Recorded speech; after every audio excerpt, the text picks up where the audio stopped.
More of the Dan Williams Show on WKAC. Okay, thank you, Tim. We're back with Kenneth Pascal, the Director of Governmental Affairs, Mark Davis, the Director of Communications and Research of the Alabama Family Rights Association, and Dinah Rhodes, who's a family law attorney in Huntsville.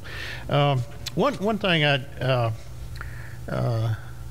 follow y'all's Facebook things quite often, and I'm not sure where I saw this, but I saw this on someone's Facebook. A picture of a birth certificate. It said it is a birth certificate, not ownership papers. Children are not property. Is that sort of the way we see happening to children in court when parents go into court, that it's like one has got to own it and the other doesn't have the rights? That's right. Right, that is correct, Dan. That's a very good point.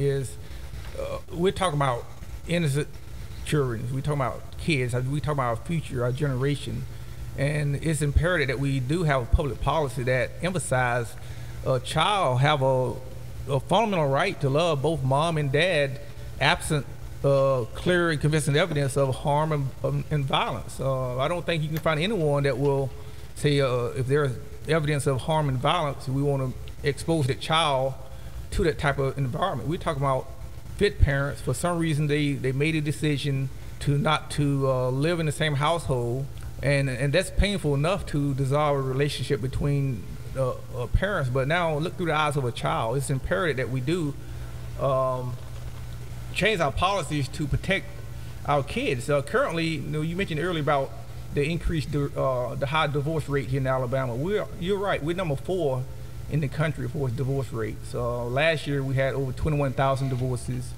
We had additional 25,000 unwed births. So overall, about 40,000 kids went through Alabama court system, and they were subject to what we call standard visitation, 4 to 6 days. Now, is that number sort of constant every year? Well, it's sadly to say, Dan, it's increasing. Well, and I understand you can't just count the child one time, because court appearances are on, like you say, one has been there 10 years, so that child, no telling how many times that child would be counted in that.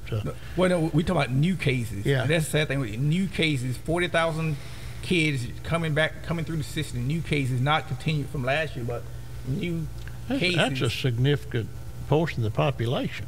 Well, there's 325,000 citizens in Alabama that's subjected to child custody orders, and that's children, parents, grandparents, guardians.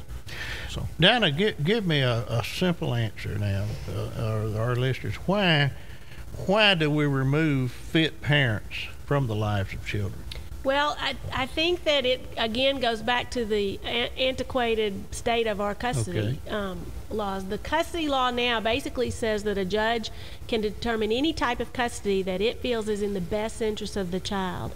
And my problem with that is that if you don't presume that fit parents should have equal rights and responsibilities for their child, then you might lose custody because you're not as articulate as your spouse is in the courtroom. You might lose, and the judge feels that it's in the best interest that your spouse have custody. You might lose custody because your spouse has a better lawyer than you do, and therefore the judge feels that it's in the best interest for your spouse to have custody.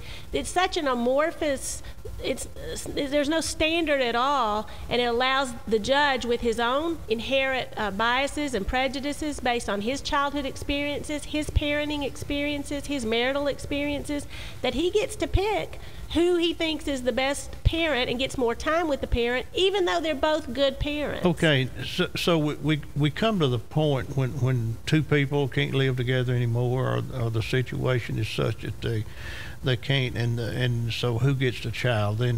Then someone has to decide who gets the child, or what. Someone has to do that. So in Alabama, I suppose, well as other states, judges have that. That's right. Have been tasked with that. Now, if they have to decide on who's fit, and I'm not sure that every case does every case that comes before a judge is fit is whether or not one parent fit. Is that always present, or is? Well, in the majority of my experience of cases, mostly both parents are fit. Yeah. Both parents have strengths and weaknesses. An unfit parent is generally someone who may have an alcohol or drug abuse problem, is physically violent, physically abusive. His behavior is such that he's an unfit parent to have custody. But because of some of the factors you mentioned earlier about maybe the lawyers feel like they've got to win this case, the fitness of parents come in, whether they're unfit or not. Right, right. That's exactly right. And maybe because the way the system's set up now, I've got to prove to the court that my client should have custody. So I'm going to throw as much dirt at the other parent as I can.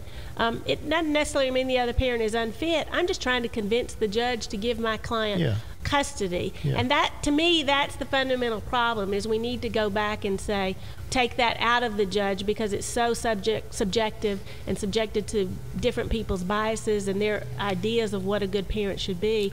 To say, unless you're unfit, we're going to start with the premise that you should have equal time with your child, just like you did right before the divorce was filed. Mm-hmm. What has changed since then? So, I think, Mark, what the Family Rights Association has been pushing as far as legislative matters to the Alabama State Legislature is that there should be legislation that it's introduced and passed that will force or require that the judge enter into this thing with the fact that both parents are fit. Now, if there is one, the question comes up always: is there one that's not fit? How do you cover that if we pass a law that says you got to give equal custody? Somebody mentioned that to me recently, that child had joint custody with both parents, and that parent A wasn't feeding the child properly, and that kid didn't like being with that parent for a week at a time. Well, there's already laws on the books for neglect and dependency, that if you've got a married family out there that's not feeding their child and someone at school notices that, they can call DHR to come in and investigate. And that's the problem. I mean, there's already laws on the book to determine if there's somebody being neglected.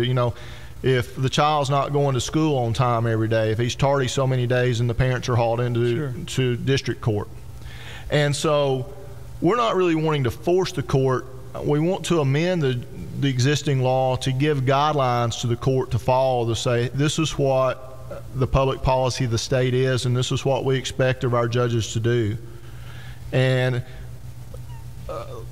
in the past, we used the word shall order equal custody, and Kenneth and I were actually on a task force with the state bar last year, and we determined the importance of a term called rebuttable presumption. That gives the judge the discretion, if he needs to, there are extenuating circumstances, that he can look at things. But absent that, then the court should enter a parenting time arrangement that's the least restrictive for the child to have equal time with both parents, depending on the facts of the case. And so we're just wanting this amended legislation is basically just giving the courts and the attorneys some guidelines, some strict guidelines that's got to be followed, that's not in place now. Now, one thing I want to say, as a member of the legislature, I've heard a lot of people that are supportive of this bill. I mean, there's a lot of parents and that has contacted me about it, and not only me but everybody else. And maybe Dinah, well, we can throw this back on her. Many of my colleagues in the legislature are attorneys. Yes. Many. Maybe more than anything else. I'm not sure. There's a lot of lawyers, and then everybody else claims to be a preacher. I don't know which is worse, Kenneth. No, but that's to me, that's going to have an effect on whatever legislation comes along, because attorneys, I mean, this is their business that they're in. I'm not saying it's their business, and since they're attorneys, they know more than anybody else, and we should do what they say. But that's going to be a big factor in whatever legislation. Well, and my response to that would be, there's already a law on the books Section 30-3-150 that says it's the state policy. The legislature's passed this that said it's the state policy to assure minor children have frequent and continuing contact with parents who have shown the ability to act in the best interest of their children, and to encourage parents to share in the rights and responsibilities of rearing their children. So if that's already been passed as the state policy pronounced by the legislature of Alabama, why are they so afraid to say, well, we're going to go a step further and strengthen that policy because it's not being implemented in the courts? The fact is, the custody judges are not encouraging parents to share in the rights and responsibilities of their children, and that's why it's so necessary, in my opinion, to look at it. Okay, well let's hold that thought, and we'll be back in a couple minutes with our guest from the Alabama Family Rights Association.